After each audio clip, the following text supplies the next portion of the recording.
This channel does not promote any violent, harmful, or illegal activities. All content provided by this channel is meant for an educational purpose only.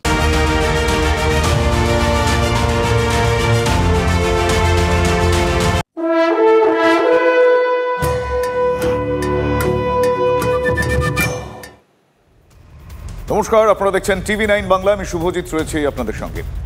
২১-এর ভোটের আগে বিজেপিতে যোগ দেওয়ার জন্য তার হাত ধরেছিলেন উদয়ন গুহ। দিনহাটার সভায় চাঞ্চল্যকর এই মন্তব্যে দাবি করলেন শুভেন্দু অধিকারী। কি বলেছেন তিনি আপনাদের শোনাবো। ২১ সালে ভোটের আগে এই উদয়ন গুহ আমার হাত ধরেছিল বিজেপিতে যোগদান করবে বলে। কোথায় বলে দিচ্ছি, 2021 ফেব্রুয়ারি মাস বিদায়ী সাংসদ সুনীল মণ্ডলের সল্টলেকের সরকারি ফ্ল্যাটে বলে দিয়ে গেলাম, অস্বীকার করতে পারেন করুন, আমি কথা দিয়ে গেলাম উদয়ন গুহ আর বিশু এ দুজনের জন্য বিজেপির দরজা চিরদিনের জন্য বন্ধ থাকবে। আপনাদের শোনালাম শুভেন্দু অধিকারীর বক্তব্য। ২১-এর ভোটের আগে বিজেপিতে যোগ দেওয়ার জন্য তার হাত ধরেছিলেন উদয়ন গুহ, এমনটাই বলেছেন শুভেন্দু অধিকারী প্রকাশ্য সভামঞ্চ থেকে। আমাদের সঙ্গে এই মুহূর্তে টেলিফোন লাইনে রয়েছেন উদয়ন গুহ। উদয়নবাবু, শুভেন্দুবাবু তিনি আজকে বলছেন যে আপনি 2021 সালে তার হাত ধরেছিলেন বিজেপিতে যোগদানের জন্য, দিনক্ষণ স্থান সব বলে দিচ্ছেন, কি বলবেন? সেরকম আমিও অনেক কথা বলতে পারি, দিনক্ষণ স্থান বলে দিলেই হলো। একটা প্রমাণ দেখা এক। 2 নম্বর হচ্ছে যে 21 সালের বিধানসভা নির্বাচনে যদি আমি আগে যদি বিজেপিতে যোগ দেওয়ার কথা বলে থাকি, তাহলে ও 21 সালের বিধানসভা নির্বাচনে সময় বিজেপির প্রার্থীর হয়ে প্রচারে যখন এসেছিল তখন কেন এই কথাটি বলেনি? আর যে নিজে অন্যের পা ধরে বিজেপিতে ঢুকেছে তার হাত ধরার আমার কি প্রয়োজন? আমি যদি বিজেপিতে যাওয়ার কথা ভাবতাম তাহলে আমি সরাসরি বিজেপি নেতাদের সাথে কথা বলতাম।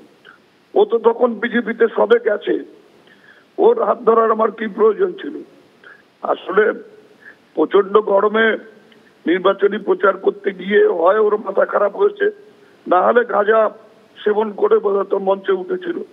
আমি যদি 21 সালেই আমাকে রিফিউজ করা হয়ে থাকে যে আমি বাবাকে বিজেপি না নিয়ে থাকে, তাহলে আজকে নাকি বলছে যে আমাকে আর বিজেপিতে নেওয়া হবে না, আমার জন্য বিজেপির দরজা বন্ধ। তাহলে আবার 24 সালে এই কথাটা আসছে কেন? আসলে কি বলবে?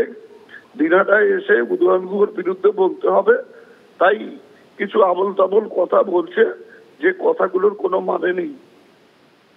ও ডাক্তার দেখান, এটা ওর পক্ষে ভালো হবে। অনেক ধন্যবাদ আপনার প্রতিক্রিয়া আমাদের জানানোর জন্য। কথা বলছিলাম উত্তরবঙ্গ উন্নয়ন মন্ত্রী উদয়ন গুহর সঙ্গে, এবং আজ শুভেন্দু অধিকারীর এই বক্তব্যের পরিপ্রেক্ষিতে তিনি তার প্রতিক্রিয়া জানালেন। বিজেপি ক্ষমতায় ফিরলে দেশে আর ভোট হবে না, এক দেশ এক ভোটের নামে মানুষের অধিকার কেড়ে নেওয়া হবে, স্বৈরতন্ত্র চালাবে বিজেপি। কোচবিহারের সভা থেকে ঠিক এভাবেই আক্রমণ শানালেন তৃণমূল সুপ্রিমো তথা রাজ্যের মুখ্যমন্ত্রী মমতা বন্দ্যোপাধ্যায়। এই সরকার যদি থাকে, বলে দিয়েছে 1 নেশন 1 ইলেকশন, মানে দেশে আর নির্বাচন হবে না, ফেডারেল স্ট্রাকচার থাকবে না, স্বৈর সন্ত্রাস সরকার তৈরি হবে। 1 লিডার 1 নেশন, 1 লিডার 1 ভাষণ, 1 লিডার 1 খানা, 1 লিডার 1 ভাবনা। उन्हें जा बोलবেন তাই হবে। अगर देश को आजादी का रक्षा करना है तो बीजेपी हटाओ, देश बचाओ। অন্যদিকে আরো একটা গুরুত্বপূর্ণ আপডেট আপনাদের জানাই। মুর্শিদাবাদের ডিআইজি কে সরিয়ে দিল কমিশন। ডিআইজির পদ থেকে সরানো হলো শ্রী মুকেশকে। কংগ্রেসের অভিযোগের ভিত্তিতেই সরানো হলো শ্রী মুকেশকে। তৃণমূলের হয়ে কাজ করছেন অভিযোগ করে কংগ্রেস। কংগ্রেসের এই অভিযোগের পরেই মুর্শিদাবাদের ডিআইজি কে বদল।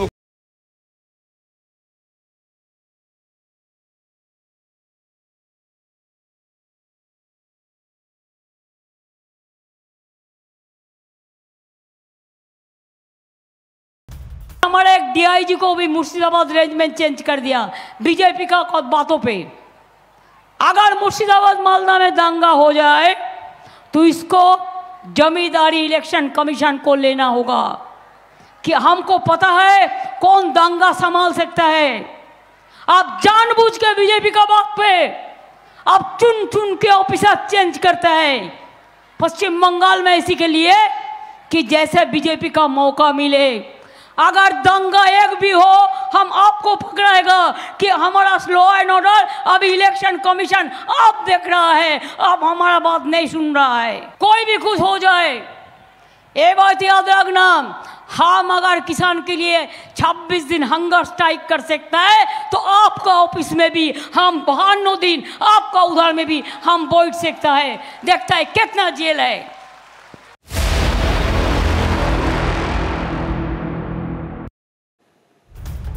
অভিষেকের কপ্টারে তল্লাশি বিতর্কে প্রতিক্রিয়া কমিশনের। অভিষেক বন্দ্যোপাধ্যায়ের কপ্টারের রুটিন চেকিং করা হয়। নির্বাচনের সময় যে কোনো কপ্টার ওড়ার আগে এই চেকিং চলে। কপ্টার ওড়ার আগে সিভিল এভিয়েশন আইটি দপ্তরকে জানায়, সে কারণেই চেকিং। বিতর্ক উড়িয়ে এমনটাই জানিয়েছে নির্বাচন।